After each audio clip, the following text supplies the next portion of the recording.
He absolutely demolished George Kambosos in his own country. That's what makes it worse, too. Yeah, I mean, going down from a body shot is crazy. 10 rounds of just absolute domination. It was a mismatch in there. But, I mean, after this performance, the hype train for Lomachenko is back. And I guess he wants a third chance at undisputed at 135. Can he get it? We had two fighters call him out. We had Shakur Stevenson as well as Gervonta Davis.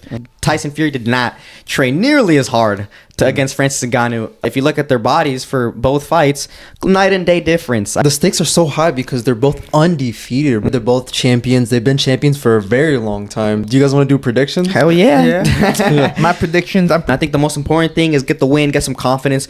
But just the performance, it was so bad. I think he was losing the fight. There's a lot of amateur habits that Salt Papis still brings to the table. And the only reason why he won is because Ferrari quit because he was tired. Yeah. Like, oh, God. He was like, I can't get up, guys. I'm done. Like, bro, that's on you. You should have paced yourself. What the hell? Welcome back to another episode of the Last Round Podcast, where we cover everything from traditional boxing to influencer boxing and everything in between. In today's episode, we'll be talking about Vasyl Lomachenko's stoppage win over George Kambosos, as well as Salt Papis' return to the ring, as well as giving our prediction for Tyson Fury versus Alexander Usyk and Navarrete versus Berinchuk. But before we dive into the episode, make sure to like and subscribe and follow us on all forms of social media. Link is down in the description below. And lastly, don't forget to join our Discord. We are trying to build up a community, so joining will help us a lot. Link is in the description below. Now, diving into the episode, Vasyl Lomachenko returned. First time since his defeat against Devin Haney last year. Took on George Kambosos, former unified champion at 135.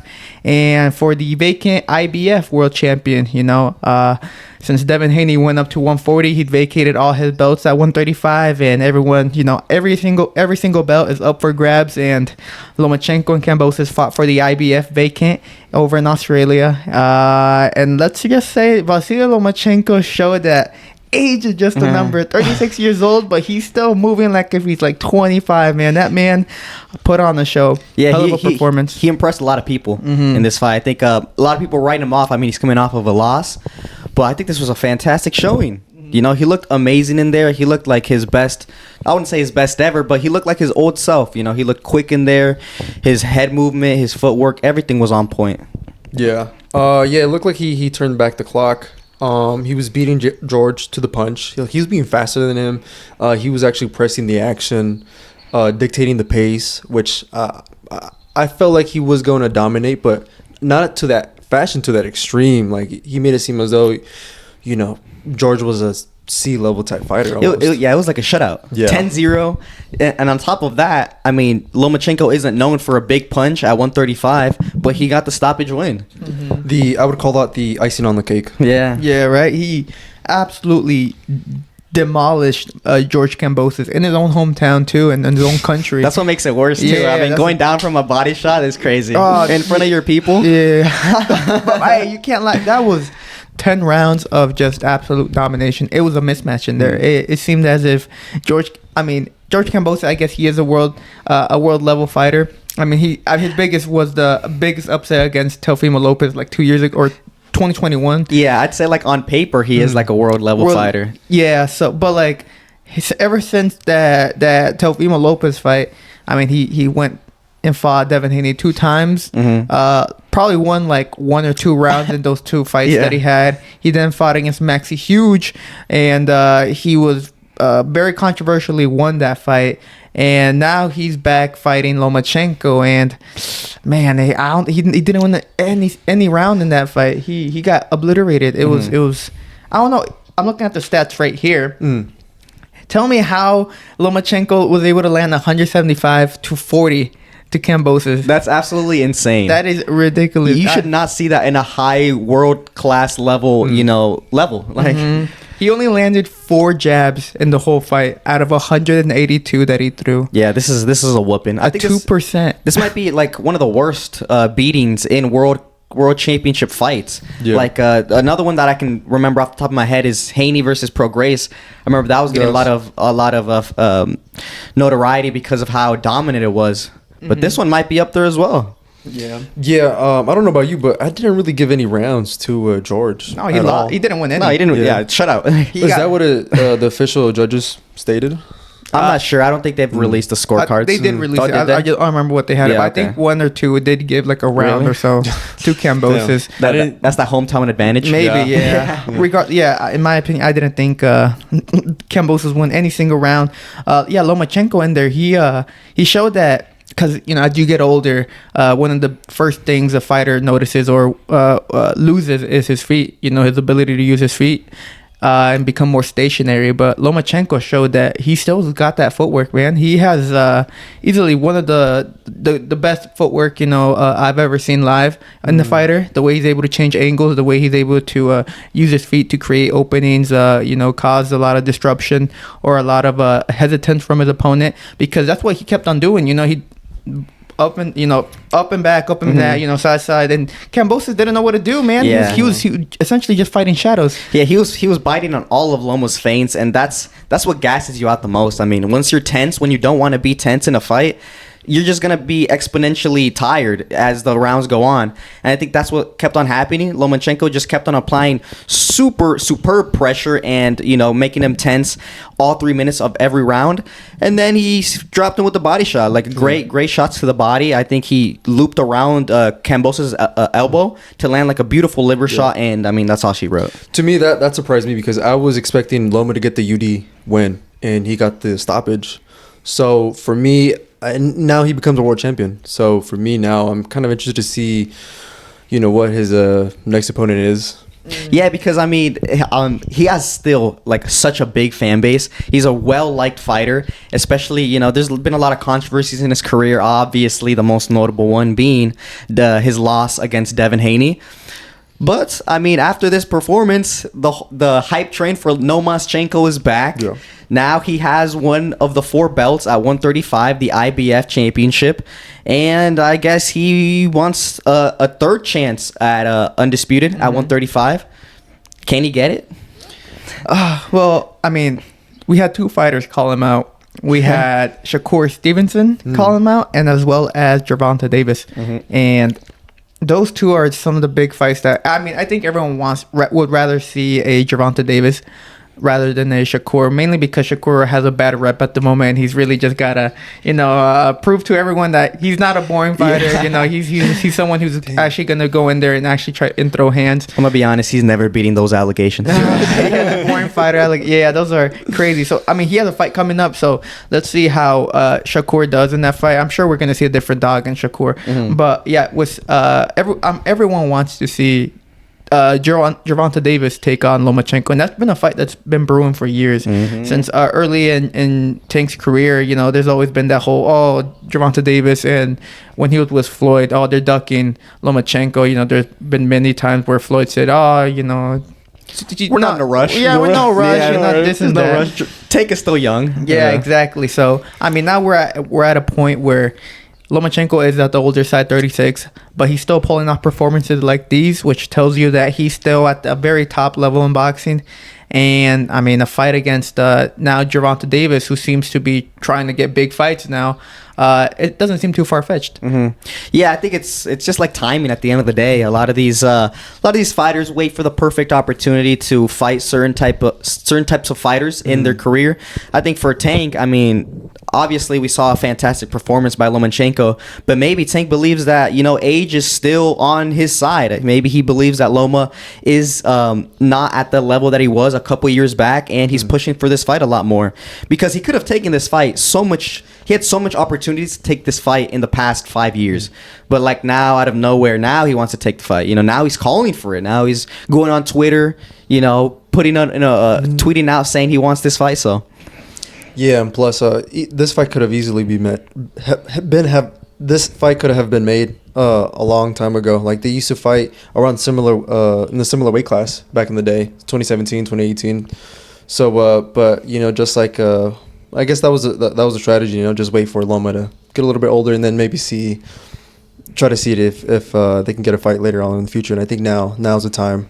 But do you guys want to decide? Do you guys want to choose who would win between them two, or do you guys want to see that? I mean, I'd love to see it. Yeah. I'd love to see it, but yeah. Well, I mean, I don't think this is a very controversial one, but I want to see Shakur Stevenson take on Really? Vasyl Lomachenko. Yeah, I mean, I like Shakur. Yeah. I like I say, he has a bad rep right now, and he didn't help himself when he kept on coming out with excuses and after his fight against De Los Santos, and he tried defending himself, but he didn't do a very good job. So his PR right now is like in the bottom, and everyone's all like, we don't want to see a Shakur because he's very boring. But I mean, I'd like to see Shakur take on Vasyl Lomachenko. I think that'd be a great fight. Now, who would win? Even if he did fight Gervonta Davis, or even if he did fight Shakur or any of the other fighters, because I saw a lot of people saying, now that he's world champion, many people are predicting for next week when Navarrete fights for the WBO, or not the WBO, for the I did the WBO. Many predicting Navarrete to win, so then they're like, there's the next champion. That's the fight that I'd personally like to see. That'd be the clash of styles is so would be interesting. crazy, yeah. Like complete polar opposites. We got, Lomachenko is one of the best footwork, defensive, upper movement type of fighters of this generation. And then we got like Navarrete, who seems to break every boxing rule and every boxing typical traditional boxing standard. But somehow it works. And he's also a complete unique specimen. Like he's like so long, he's so tall. He's not really like toned, but somehow he has crazy power in those hands. Like that's the fight I'd personally be interested in seeing, because it just be so polar opposite styles. I think make the greatest fights. Yeah, for sure. When two different styles come together, it's always a battle of styles. Which fighter's trying to implement their style. So it's always like the first few rounds they're trying to almost like clash to see which style is gonna impose and whatnot. And then I think an also interesting thing is that then the fighter has to impose their style, but also adjust in a sense. Like, I would say Loma would be imposing his style, but mostly running on his feet, using more lateral movements, trying to control Navarrete. Yeah, I mean, I feel like that fight will also be a lot more, I think, plausible, because I think Loma, and he's 36 years old. He doesn't have all the time in the world. Time is not on his side. I think his dream, obviously, is to become undisputed at 135. So Tank doesn't have a belt, does he? Yeah, he's the email WBA, belt, right? WBA, I forgot about that email. So the champions are Shakur, Tank. Shakur still has a belt too? Yeah, he has a belt. From Edwin. Oh my gosh. Shakur is the WBC. Oh, okay. So I guess those fights can be made so then, it's Shakur, Lomachenko, Tank, and then for the vacant, Navarrete and Berinchuk. Yeah. But, in the perfect world, right, you would like to see Gervonta Davis take on Vasyl Lomachenko, and then Shakur take on, let's say, Navarrete wins, so Shakur versus Navarrete, and then the winners of those fight each other for undisputed. In a perfect world, because... Is that gonna happen? You never know. I very much doubt it, but knowing how boxing be, but in a very perfect world, that would be the ideal path towards undisputed. And I mean, it could be made. I mean, everyone on Twitter talks, and they'd be like, I want the smoke, but when it comes to signing the paper or signing the contract, it's different. A different story at that point, right? It's completely different. Even I like how Gervonta Davis obviously made that tweet after Loma's performance, and then Bob Arum responded saying everyone can call out someone online. I can call out Mike Tyson, like hinting, taking shots at Tank Davis, saying, everyone can say, this generation, they love talking shit on Twitter, right? They're super quick to go on and tweet out against people that they don't like, but for some reason sometimes these fights don't really happen. So, and I think that's why I think Tank obviously has that aura in him. A lot of people criticize him because they say he ducked like the top competition in the divisions that he was at. He's been very strategic in the fights that he takes. I don't know if he's really serious about this, or is this just another one of those tweets where he's just talking shit, trying to get some attention from Loma's victory. Yeah, in a perfect world, it's like what you said. This fight, both of these fights can be made, but I think it's really hard for Shakur because he's definitely not a pay-per-view star. He's not a guy who sells pay-per-views. He's a lot of casuals don't really tune in to watch the Shakur fight, so that's like another hurdle. Even though they're I guess 3 out of the 4 champions are signed with the same promoter, Top Rank, but once it comes to the business side, it's another thing that apart from them not wanting to sign because I'm just talking shit on Twitter. Oh, now it's signing. I don't really want to, but now it's like the business side. Now it's something else. Yeah, well, he's lucky he has a belt. Or else no one will not even be paying attention to him. But I guess now he has a belt. I mean, he has a little bit of leverage. You know, he can say something about it, and other people are going to want to target him because he has a belt, obviously, if they want to become undisputed or unified. So we'll see, yeah. I think the better fight for Shakur would be taking Navarrete. You know, try to get the Mexican crowd. Because I mean, Navarrete will pull. Yeah, but then when he fights Navarrete, then he's just gonna be running like De Los Santos again. You can't say that right now, bro. He's a runner, track star. Nah, bro, don't disrespect Shakur like that, man. I do like him though. I'm gonna be honest. I like his. Yeah, I think people do give him a lot of flack. Yeah. Like if you go back and watch his fight against what's that Marine guy? Jamal Herring. Herring. Yeah. That fight was like Shakur looked amazing in there. Like he was going forward. He was putting combinations together. He even stopped him. Like that's a good Shakur. But obviously this last fight, recency bias plays in on this one. He's gonna prove y'all wrong, bro. Just watch. So that was Lomachenko's win over George Kambosos. And I mean now he has a lot of opportunities to become undisputed now that he's now once again a world champion at the 135 division. So let's see what path they decide to take. Let's see what everyone else at 135 decides to do, the champions, because it's starting to cook up right now. All the belts that Devin Haney left vacated have been and already started being filled up.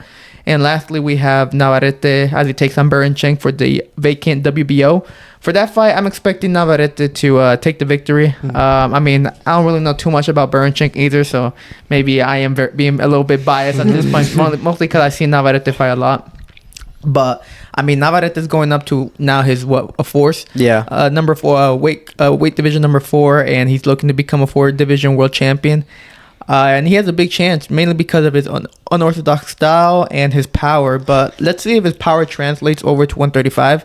I mean, he did start at 122, and it's translated well all the way up to 130. But 135, 5 pounds difference between there against someone who's been fighting. Berinchuk has been fighting at 135 his entire career since 2015.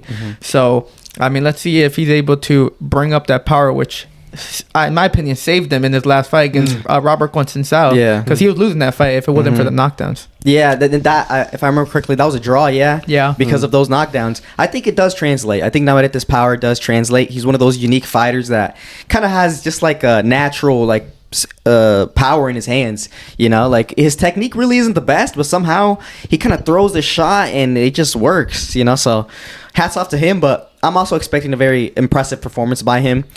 His last fight, it wasn't the best. I mean, it was competitive. He got a draw. Obviously, he didn't want that type of decision. But it was Conceição. Conceição is a tough dude. I think a lot of people sometimes forget about him at the 135 division. He's a really strong guy. 130 division, sorry. He's a really strong guy in there. So I'm still expecting Navarrete to do really good. I'm high hopes for him. I'm a big fan of him. So hopefully he pulls out this victory against Berinchuk. Yes, I am also expecting Navarrete to come out victorious this Saturday, but I want to see if something that translates is his gas tank, because since he's been fighting at like 122, when he picked up his first world title at 122, like he's always had that gas tank. So moving up, there's always those questions of, is he gonna have the power? Is he gonna have the speed? Is he gonna have the the quickness in his legs, whatnot?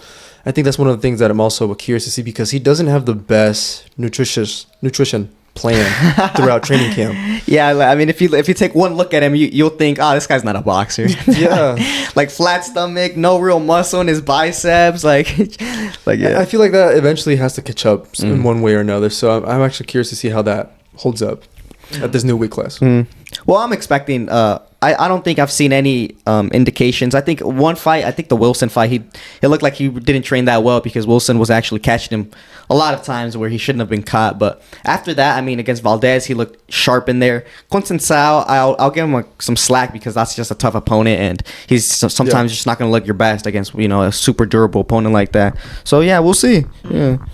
So that was our prediction for the Navarrete. Hopefully he takes the win, and then we get all the champions locked in for 135, and we can see some unification hopefully by the end of the year at 135. But another big fight, I think the biggest fight for this weekend, yes sir, is the undisputed showdown between the heavyweights. There's nothing like good old heavyweight boxing. That's the prime, that's the golden weight division. We have Alexander Usyk taking on Tyson Fury, two undefeated fighters fighting each other for undisputed glory at heavyweight. What do you guys have this? Because I've seen a lot of different takes on the fight. People are really starting to switch over to Tyson Fury, mainly because I don't know if you've seen the body transformation. Those pictures. physique photos be going crazy. And you know what's funny? You know, I remember when he fought Francis Ngannou, and then you know, he controversially won against Francis Ngannou, and then people are like, oh, like, you know, he said that he trained for 12 weeks, you know, and he couldn't do this. And I remember I was like, bro, there's no way he trained for 12 weeks. He's known to be a liar. And then everyone shit on me, and they shit on us for saying things like that. But you look at how he looked against Francis Ngannou. Now compare that to how he's looking right now against Usyk. Complete difference. Like you're you're out of your mind if you really think he trained for 12 weeks for Francis Ngannou. No, we were proven right. I mean, it's completely true that Tyson Fury did not train nearly as hard against Francis Ngannou compared to Usyk, and obviously the proof is in the pudding. If you look at their bodies for both fights, night and day difference. I think, you know, Tyson Fury actually is taking this fight serious because Alexander Usyk is one kind generational type of fighter, you know what I'm saying, undisputed at cruiserweight. Now he went up and is fighting. He has 3 out of the 4 belts, and this Saturday he wants to get the 4th belt to become 2-time undisputed at heavyweight. Like, this is legendary Hall of Fame type of stuff. So obviously Tyson Fury, with the stakes being so high, he's gonna put the work in, and it's clear that he actually is putting the work in. Yeah, and plus I'm pretty sure he was shooting some Netflix thing back when he was training for Francis Ngannou. I'm trying to get into the entertainment industry. He came out with a beverage. Like, come on, Tyson Fury. Yeah, Tyson Fury was not taking the Francis fight serious, but everyone online were saying that he was, because he said so. Yeah, Tyson Fury said so. He's the most reliable guy in the world. Like, it's like, they're like, why would people lie? Why would a fighter lie about his training camp? Like, I mean, I wonder, right? Yeah. Good point, y'all. Yeah. Regardless of that, yes, Tyson Fury takes on Alexander Usyk. Yeah, like I said, there's a lot of division among the people online. People are backing up Usyk because they're, you know, because Usyk, he's fought Anthony Joshua. He beat Anthony Joshua twice, you know, and Anthony Joshua is a elite fighter, one of the best fighters in the division. And he made it, you know, on the first fight, I think he absolutely whooped Joshua. But the second fight was a lot more closer. But he did his thing, man. We're talking about a smaller fighter taking on a natural heavyweight in Anthony Joshua, and he pulled off the victory not once but twice.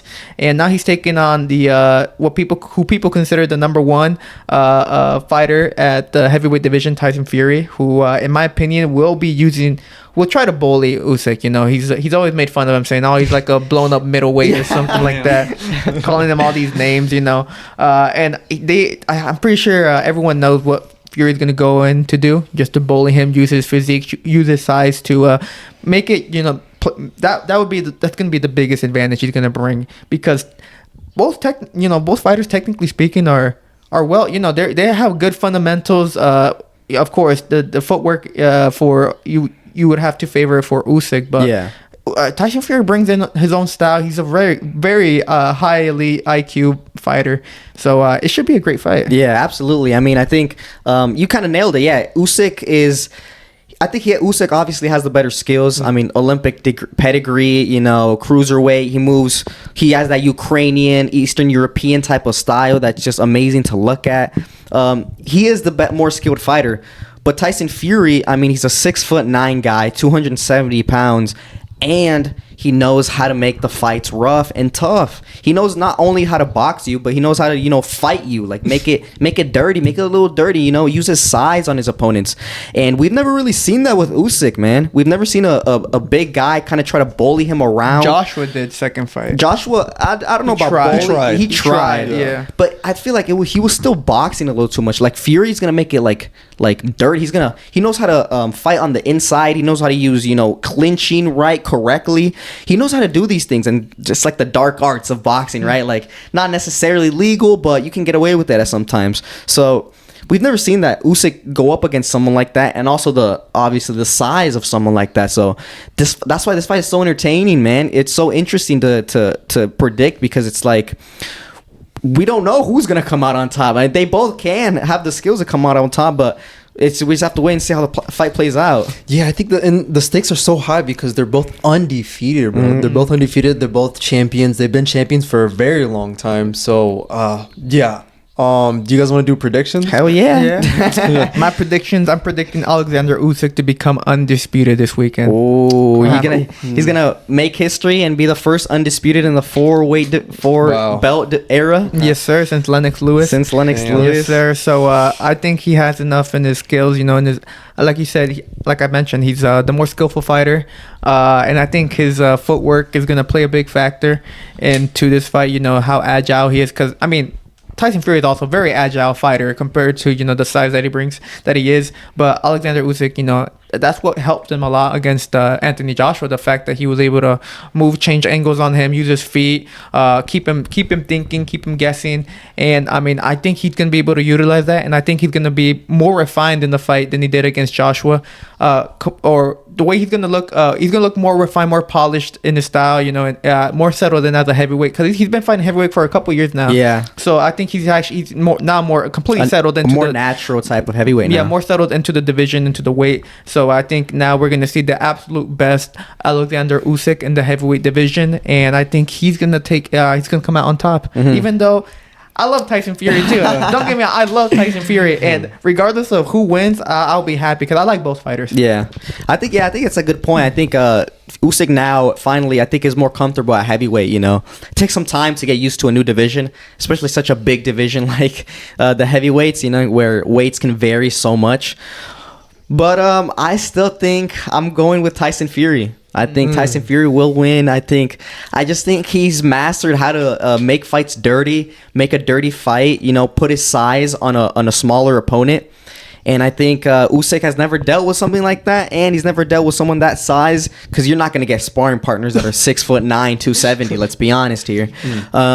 So I'm expecting Tyson Fury to win. Close fight. I think it's going to be very competitive, but I think a split decision towards Tyson Fury.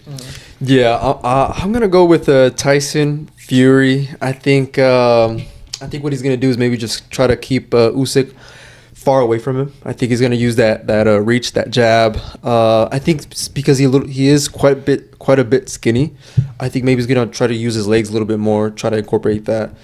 And if Usyk tries to get in, I think he's gonna clinch him and then do that dirty tactic of maybe like leaning on him or like twisting the shoulder and whatnot, being that dirty, sneaky dirty fighter type ordeal. And I think it's gonna be competitive. Don't get me wrong, but I'm gonna go with Tyson Fury. Yeah.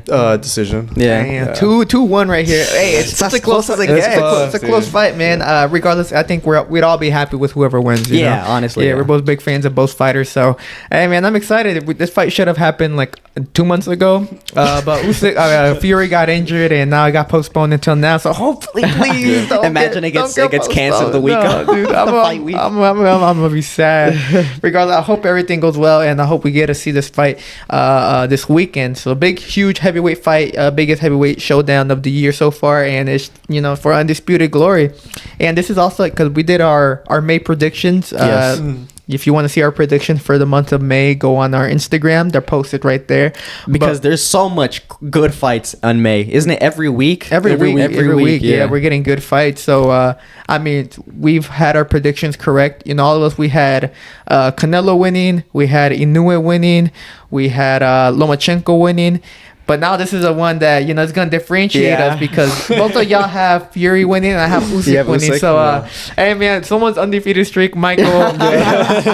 Both. Imagine it's a draw. Yeah, so both of us go bankrupt in that. All of us go bankrupt. But, hey, this weekend we might, someone's losing their O in between the three of us. So, it should be a good fight, man. And, should we do like a punishment if we should we? Sure, yeah, like someone whoever gets it wrong has to do like a. But like the month of May, because we all have like in total, tally up. So the end. The person with the least victories or I guess least good correct picks. Has to do like some type of punishment. I think that's a good idea. Yeah, it's a great idea. Let us know what we should do, guys, for a punishment. Yes. So if you guys want to know what we're talking about, go on our Instagram. We have an Instagram post on there on our page. page. Link is in the description below, where we give our prediction for the month of May. And I guess now we're gonna have a punishment. So person with the least amount of correct picks gets punished. We don't know what the punishment is because it just came out of the air right now. So let us know what you guys, what kind of punishment we should do. And yeah, just let us know. You just follow us on Instagram down in the description below. But so that was our Tyson Fury, Alexander Usyk picks. I think last thing I want to dive in was influencer, because little influencer side. Okay, you know, I think it got overshadowed by Lomachenko, and also wasn't that big of a card. But we had Misfits return with Salt Papis headlining the event. Now overall, the event I wasn't really a big fan.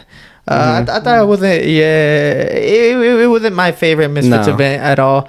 As I kind of expected it, because if it isn't a big name who's headlining like KSI, I mean, it's not gonna be the best fights that are gonna be on the undercard. But regardless, there's only like five fights in the entire card, so the event lasted like 3 hours max. But going to the main event, Salt Papis took on Ferrari, a former MMA fighter. Overall, just a journeyman, and I mean, I guess Salt Papis came out with the victory, and I guess you can say that, oh, now he's another influencer boxer who's beaten an MMA fighter. So I guess he's now in the accolade of YouTuber fighters who've won over MMA fighters. But yeah, I don't know. Salt Papis, he did to me still shows some vulnerability, and it was as expected, because Salt Papis is still, in my opinion, an amateur fighter. Yeah, and I mean, he's not gonna, just because he won great against Andy Warski and against Josh Buckner, that doesn't make him an elite fighter. He's a professional now. Yeah, he surpassed everything, you know. So I mean, there's a lot of amateur mistakes and amateur habits that Salt Papis still brings to the table, and it was shown against Ferrari, especially because Ferrari came out swing. Like I'm telling you, he brought in that. It was like a KSI type of swing against like Logan Paul, the way he was swinging. No, it was bad. It was terrible. But he was able to catch Salt Papis. And he made Salt Papis very uncomfortable. The referee was absolutely garbage. Oh my gosh.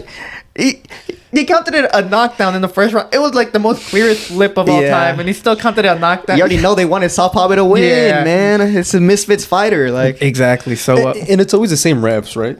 Every event. I mean, they have the new commission now. It's definitely the same level of ref. Absolute horrendous fighters who have never, I don't think, refed a single, even a spar. Like this might be their first time watching boxing. This is horrible level refereing. Yeah, it's absolutely bad. The commissions are terrible. Also, the judging for some of the fights were kind of bad.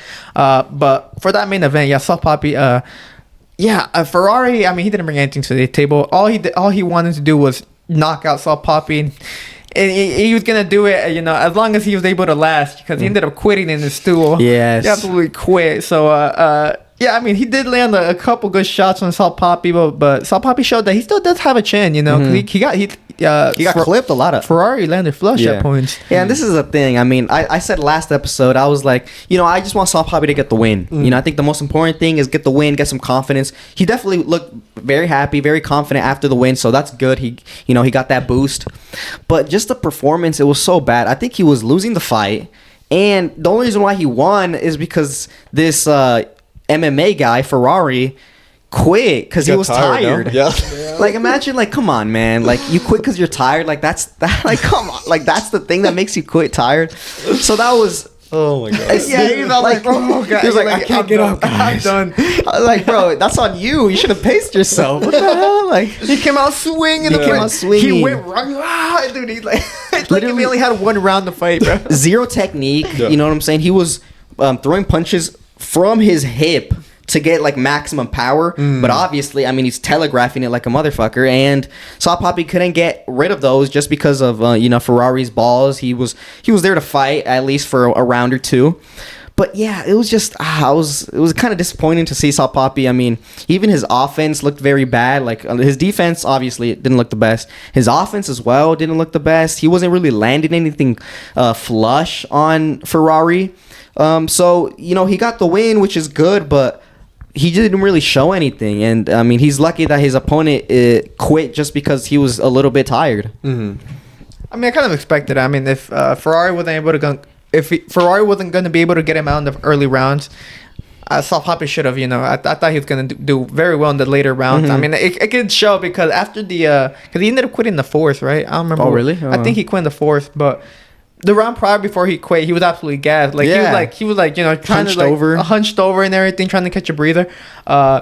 So, I mean, I think you're correct. I think Salt Papis, good win. I mean, Good thing he won. Good thing he won. He got the victory. That's all that matters. But at the same time, a lot of people saw that version of Salt Papis gets beaten by a lot of other influencer fighters, and I do think he's maybe needs another fight, to kind of get his, just keep on building them because Mams Taylor, in my opinion, I think really did screw him over by putting them too early against Anthony Taylor, and that's what led to his hype train just getting absolutely derailed, and he's trying to recover, but he's gonna need some time. Yeah, because I think the main thing for him that's holding him back is his mentality. I think like after those two, he seemed very hesitant in that fight against Ferrari. Of course, he's still an amateur, so I'm not expecting the best skills, but I was expecting a little bit better skills than what he showed. I mean, it literally looked like he regressed as a fighter, and I don't think he has. I just think he was a little bit hesitant in there.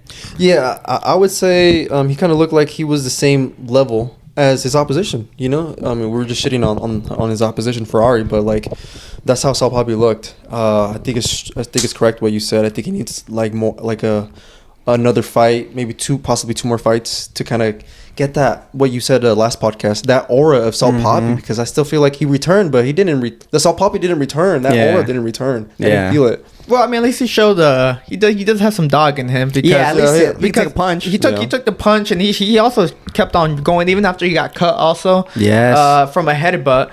And I mean, Ferrari. Okay, also Ferrari. He's such a dirty guy, bro. Because the head, he got headbutted. He was cut already, and then Ferrari got a point taken away because they were like clashing heads, and then Ferrari was like rubbing his head on his car. I'm like, bro, what the hell are you doing? That boy's a dog. Yeah, like trying to anything to win, man. Anything to win. Anything to win. I mean, I guess that's what he brought to the table. But also, I think it had to do with the weight too. I think Salt Papis went up a little bit. And no, did he go up in weight? I don't think he did. Never mind. He didn't. No. Ignore what I said. Yeah. Regardless, Salt Papis returned to the ring. Hopefully, you remember OJ Rose? Yes. Rose.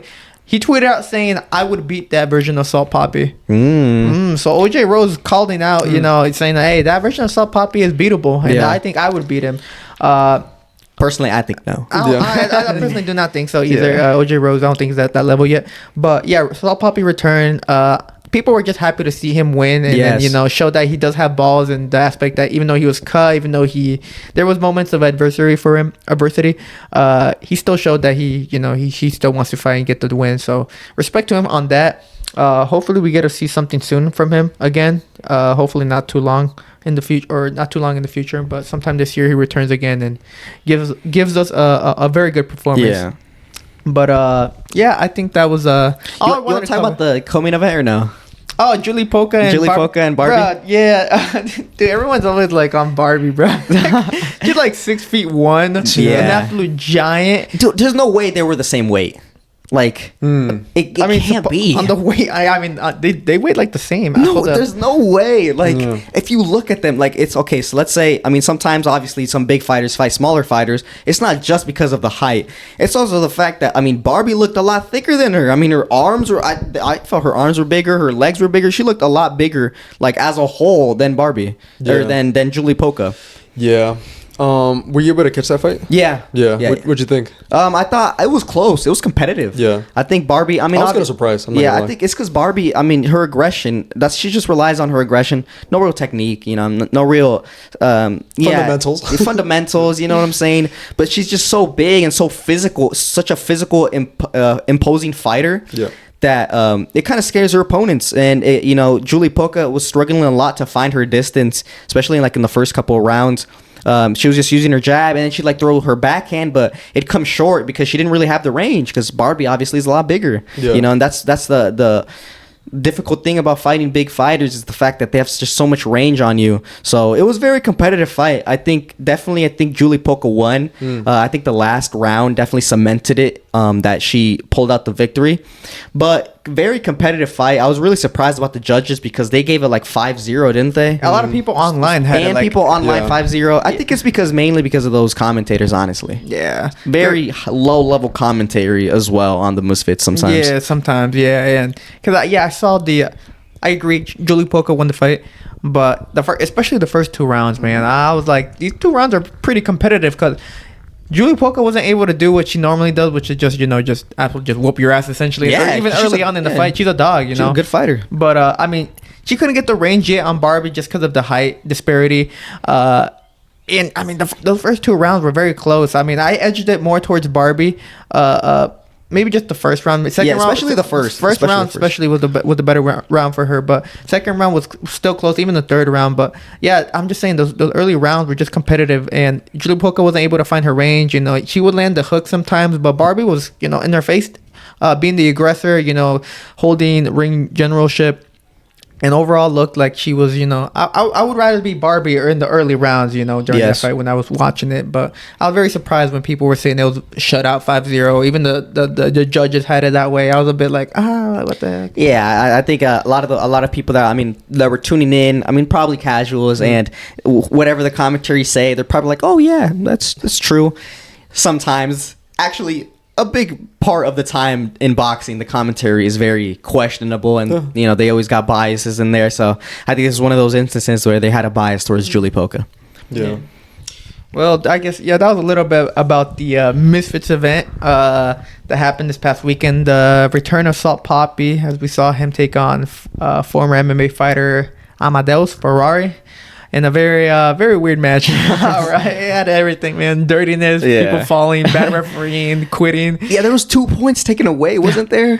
On 2 different rounds? Yeah, I think so. The first round he got dropped, and then second round he got a point taken away. In the third round he got another point taken away. Point, like... He was down on the scorecard. Yeah, I was like, man, even if he would have not quit, he would have. He would have. The ref was making sure that Salt Papis was going to win this fucking fight. So weird, bro. He was making sure. Like, what a weird fight, bro. Yeah. It had such a weird fight for a main event, but... And I think there was also like a fight that broke out later on as well. There's always something going on in these a fight broke out in the crowd? A fight broke out in the crowd. Is it some people we know or some randoms? Yeah, there was a I think- couple roadmen. I think like you remember Jinty, that one Sounds influencer? familiar. Yeah. He fought Halal Hayam like a couple months back, Okay. and it's considered like the most boring fucking fight of all And time. he's the one that got in the fight? Supposedly, yeah, like he's always also getting like kicked out of the events too. Oh my god. But he claims it wasn't his fault. I don't really know the backstory of the whole fight. Why doesn't he bring that type of fire into the ring? Dumb. Well, Hey, right. once the gloves are laced and he's in there, now he's all boring, right? I don't know, man. Like, come Point on. is, he got kicked down. There's also a huge fight that broke out. There's like clips okay. of it, so there's always something going on. If it isn't the bomb threat, then it's a fucking fight going out in the crowd. Which I'm like, bro, where's the security? Yeah. Where's the better? Come on, yeah. Another thing as well, I think Misfits kind of trying to get into that WWE entertainment type of. yeah, that was Because Anthony Taylor came out and started shit talking some Asian guy that I've never seen in my life. Erickson Samuelson, something like that. Yeah, I don't He's know. like I think he's a fighter from I don't know what he does. I'm not too knowledgeable on the dude. Yeah. but, Okay. but yeah, the whole WWE type of promo talk that was going on. Look, Misfits. Yes. I love what Misfits is doing. They should invest more money on the production, on the fighters. Making sure the event, it flows very well, and they have been doing that. But once they start incorporating like these WWE stunts, everyone online was saying this was very corny, very cringe, Cringy as fuck, dude. It was very hard to watch for me. Yeah, like I don't know, because I think you're right. They're doing a lot of good stuff, and I obviously don't want them to shut down by no way means. You know what I'm saying? But some of the avenues that they're taking are questionable. Like, we just want to watch boxing. We don't want to watch WWE, man. Like, they're literally trying to get the crowd in, and the crowd was absolutely dead. They did not want to respond. Anthony Taylor was like, "What do you guys think?" No one said nothing. Crickets, man. Hell no. Bro, and the funny part is that yesterday, the day prior, he was at the weigh-ins, and he wasn't fighting. And he got bitch slapped. And he got slapped. Bro, that's the best moment Ferrari's ever done. The best hit he got in this entire Misfit thing. He slapped Anthony.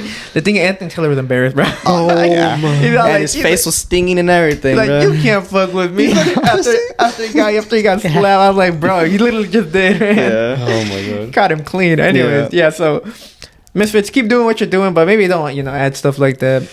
Just my personal take, and I think also, a lot of people online. Yeah, also. and get better commentary too, man. Like they after they got Wade. I mean, their commentators started going down to the bottom, man. So that's a hot controversial take. I mean, bro, people don't like Wade. I'm surprised. They don't. People, I think people have a lot of. I don't know. I like Wade. I think he's a good commentator. Like I think he tries to give impartial, but like they had even like the people that they had like Harry Panera. They had like Anthony Taylor and some other guy that were just like being right. Like I don't know. Me personally, I wasn't a big fan of it. Anthony Taylor obviously tries to always take the spotlight and just be very loud and obnoxious, and I think a lot of people were catching on. Yeah, I feel like sometimes the panelists that they have of commentators don't really have the best chemistry, or sometimes they focus on the wrong things maybe at the wrong time as well. I feel like they don't even watch boxing either. Yeah. Like they don't even know how to like commentate a boxing fight. Yeah. So better commentators, less WWE type of promotions, Skits, yeah. and just keep on doing what you guys are doing. Besides those things, I thought they always run very well events regardless. But so that was a little bit about Misfits 14. Now we got another Misfits coming up later this month, so we'll be watching that as well. But until then, I think we covered everything that we wanted to cover for today's episode. Let us know down below whether or not you guys were very surprised about Lomachenko stopping George Kambosos. Do you think he beats Gervonta Davis in the fight, in the potential matchup later in the future? Also, what do you guys think about the prediction for Usyk and Fury? Who do you guys have winning for the undisputed heavyweight matchup? And lastly, were you guys impressed about Salt Papis? Did he do well? Or are we being a little bit too harsh, guys? Yeah, maybe we're just haters. Maybe we're just being haters right now, regardless. Just let us know down below what you guys are thinking. Don't forget to follow us on all forms of social media. We are on X, TikTok, and Instagram. Lastly, don't forget to join up on our Discord. We are trying to build a community. Link is down in the description below. But this was your boy Pablo, and I am with Rudo and Asa, and this was the Last Round Podcast. Thank you for watching.